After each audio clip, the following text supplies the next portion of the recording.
What's up, y'all? It's Jullien from the Multifamily Movement, aka Mr. Multifamily and author of Rich and Righteous.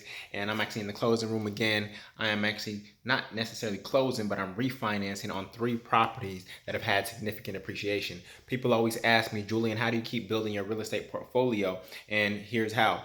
First and foremost, the way to get properties to appreciate, one is making sure that you buy right, that you buy in a neighborhood that has about 15 to 20 of the 33 signs of gentrification. You hear me talk about that all the time, right? 33 signs of gentrification. You want to buy in a neighborhood that has 15 to 20 and is moving towards 30. So that is just organic appreciation based on you buying in the right place. The other type of appreciation is called forced appreciation. This is where you come in, purchase a property, then you rehab it and therefore force the appreciation. So for example, there's one property here that I got for $330,000, put in about $100,000 into it. That's $430,000 in. It appraised at $660,000. Okay, that's literally $230,000 in forced appreciation. Right. So now what I'm here doing is I'm doing a cash out refi. So I'm taking 70% of that appraised value out of the property, putting that into a long-term mortgage, right? In fact, my rates on some of these are like 3.375%, right? And then now I have that equity, the remaining 30% left into the property.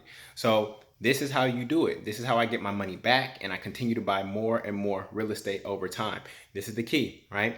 Buying right, and then when you can, force an appreciation. This is how you get your portfolio to expand. If you don't buy right, you're going to find that your cash is tied into the walls of your home. And while you may have equity, right, it's stuck in the walls. And equity in your walls, it doesn't do you any good. Now, real estate does tend to appreciate at 3% organically on its own. And so your net worth will increase, but you don't have access to the cash unless you actually do a cash out refi or you use a home equity line of credit. All right. So this is how you continue to replenish your cash so that you can go buy more assets. I'm looking forward to making more purchases in the next 60 days using this money. So I'm not taking this money out to go on vacation or to buy something fancy or anything like that. I'm taking this money out to actually go invest it so it's working more and more and more. All right. So again, this is Jullien from the Multifamily Movement.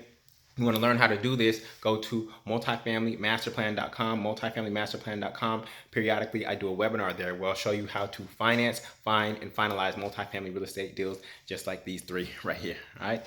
Much love, y'all. Peace.